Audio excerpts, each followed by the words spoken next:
রাত পোহালেই বনগাঁ লোকসভার নির্বাচন।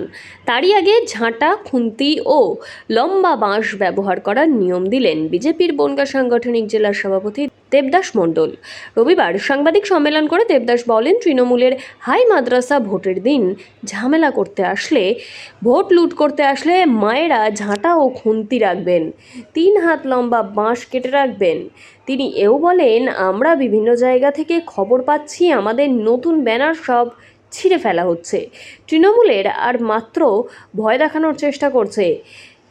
এ নিয়ে তিনি নির্বাচনী অবজারভার ও প্রশাসনকে জানিয়েছেন। যদিও এই প্রসঙ্গে তৃণমূলের বনগাঁ সাংগঠনিক জেলার সহসভাপতি প্রসেনজিৎ ঘোষ জানিয়েছেন, ওরা নিশ্চিত হয়ে গিয়েছে যে ওরা বনগাঁ লোকসভায় হারবে, সেই কারণে পাগলের প্রলাপ বকছেন, মানুষের মধ্যে আতঙ্ক সৃষ্টি করার চেষ্টা করছেন। বনগাঁ লোকসভার মানুষ 2 হাত ভরে বিশ্বজিৎ দাসকে আশীর্বাদ করবেন।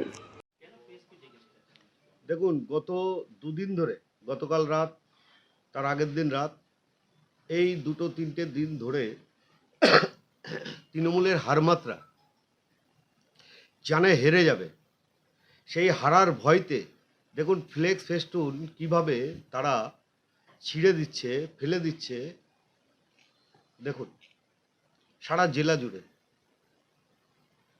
জেলা জুড়ে এইসব কাণ্ড কারখানাগুলো এরা করছে। দেখুন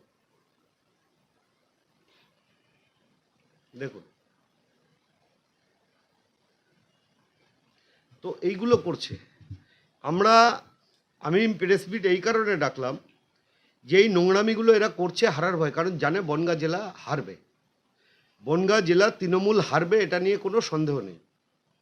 সেই হারার ভয়তে পায়ের তলায় মাটি নেই, তার জন্য এই কাজগুলো করছে। শুধু তাই নয়, বাড়ি বাড়ি গিয়ে থ্রেট দিচ্ছে, বাড়ি বাড়ি গিয়ে বিজেপির কর্মী, বিজেপির পোলিং এজেন্ট, তাদেরকে থ্রেট দেওয়া হচ্ছে। গতকালকেও আমি অবজারভারকে ফোন করেছি, চাকদা থানার আইসিকে ফোন করেছি, স্বরূপনগর থানার ওসিকে ফোন করেছি, ওসি বনগাঁকে, আইসি বনগাঁকে ফোন করে বিভিন্ন থানায় আমি ফোন করেছি। যেগুলো হচ্ছেটা কি, আপনারা কেন দেখছেন না? এটা গণতন্ত্রের রাষ্ট্রে আমরা বাস করি, মানুষ তার গণতন্ত্রের অধিকার আগামী 20 তারিখ অর্থাৎ কালকে প্রয়োগ করবে, তার নিজের ভোট সে নিজে দেবে। এত ভয় কিসের তাদের? শুধু বনগাঁ লোকসভার মানুষকে বলবো, মায়েদের বলবো, আপনারা আগামীকাল সকাল সকাল গিয়ে ভোট দেবেন এবং সংঘবদ্ধ হয়ে ভোট দেবেন।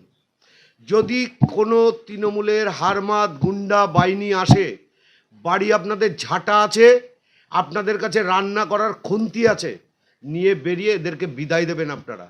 আর যারা বিজেপির কার্যকর্তা আছে এবং সাধারণ মানুষ আছে, শুধু বলবো আপনার ভোট আপনি দেবেন। আপনার ভোট দিতে বাধা দিলে 3 হাত লম্বা বাঁশ রেডি করে রাখবেন, ঠ্যাং ভেঙে দেবেন, এদের ঠ্যাং ভেঙে দেবেন, হারমাতদের মেরুদণ্ড সোজা করে ভোট দিন। মানুষ এবং সেন্ট্রাল বাহিনী আছে, নির্বাচন কমিশন সেন্ট্রাল বাহিনী দিয়েছেন, সেন্ট্রাল বাহিনীর উপরে ভরসা রাখুন। এবং আপনাদেরকে বলবো, সেন্ট্রাল বাহিনীকে ডেকে নেবেন। যেখানে কোথাও গণ্ডগোল হলে, এরম ধরনের পরিস্থিতি তৈরি হলে সেন্ট্রাল বাহিনীকে ডেকে নেবেন। আর গ্রামে 3 হাত করে বাঁশ রেডি করে রাখুন। আর মায়েদের উদ্দেশ্যে বলছি, আপনারা ঝাঁটা আর খুন্তি রেডি করে রাখুন। এদেরকে উপযুক্ত শিক্ষা দেবেন যদি ভোট দানে বাধা দেয় এরা। আসলে এবারের নির্বাচনে ওদের পরাজয় ওরা নিশ্চিত বুঝে গিয়েছে, পায়ের তলা থেকে মাটি হারিয়েছে। এখন সেই কারণে ওরা পাগলের প্রলাপ করছে। মানুষ ওদেরকে ভোট দেবে না ওরা বুঝেই ওরা একটা আতঙ্ক সৃষ্টি করার চেষ্টা করছে।